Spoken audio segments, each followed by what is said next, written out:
This is Tim Bryce with my column titled Trump's Big Agenda, a book review. David Horowitz's new book, Big Agenda, President Trump's Plan to Save America, has been receiving good reviews and is a bestseller on the New York Times list. In it, he outlines President Trump's plans to take back the country and reverse the progressive agenda as put forth by President Obama, the Clintons, Senator Bernie Sanders, et al.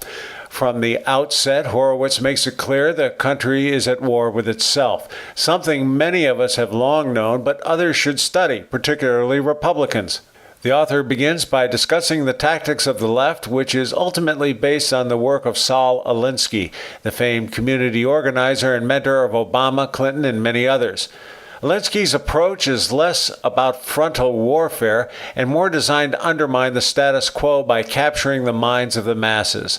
The progressives genuinely believe they are on a noble mission on the same scale as a religious movement, hence their zealous fervor.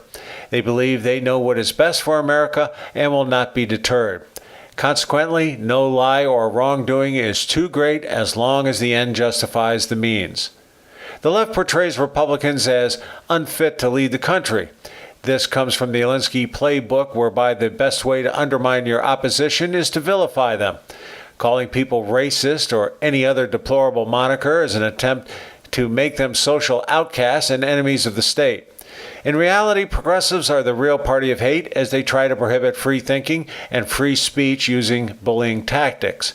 Democrats do not accept the Constitution as it is viewed as an impediment to their agenda of social change.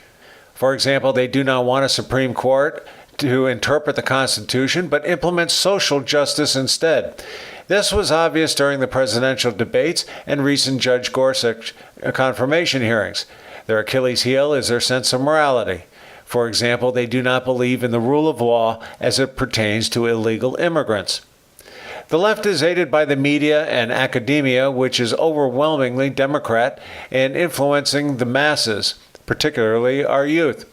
Congressional Democrats have implemented a stalling tactic in hopes the country will elect a new Congress controlled by the Democrats, and anarchists funded by Democratic causes stay in the media's eye to protest anything violating their agenda.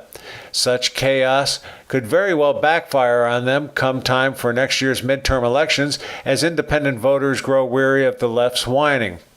With all this in mind, Horowitz makes an important point. Donald Trump was vilified like no other presidential candidate in history, yet he still defeated the Democrats.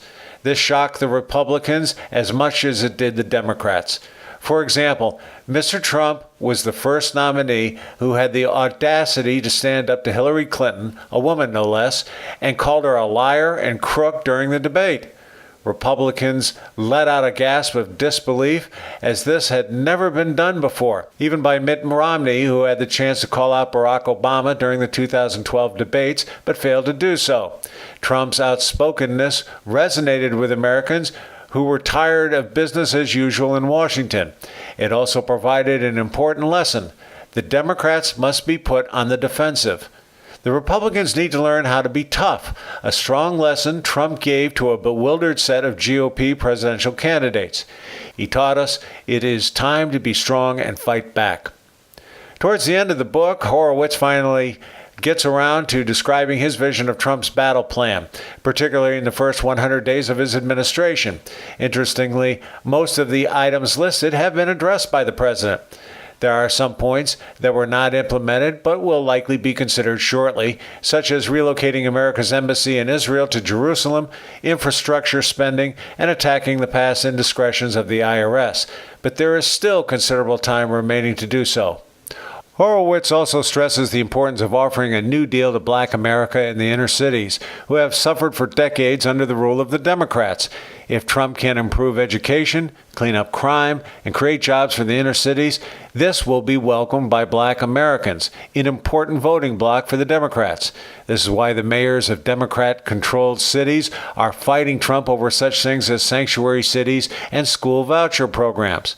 As I said, Horowitz's book will be an epiphany for those who haven't been paying attention to the political landscape over the last 10 years, but it is common sense for the rest of us. All Republicans should read it for the battle cry it represents. High school and college students should also study it to understand both sides of the two political ideologues. Yes, this is war. Yet some Republicans naively believe it is nothing more than simple politics. As Horowitz points out, we have gone well beyond simple politics. This is a fight for the fundamental character of America, our morality, our sense of right and wrong. A war where one side embraces the morality and governing principles of our founding fathers and another determined to set us on a different path. One side believing in capitalism, another in the redistribution of wealth a la socialism. One aimed at improving the gross domestic product, and another nothing more than a rearrangement of the deck chairs on the Titanic. The book spells out a take-no-prisoner approach to fighting the left and saving the country. Basically, Horowitz is admonishing Republicans to reverse the tables and do unto Democrats what they have been doing all along to the GOP. Friends, keep the faith. This is Tim Bryce in Palm Harbor, Florida. Follow me on the internet at timbryce.com.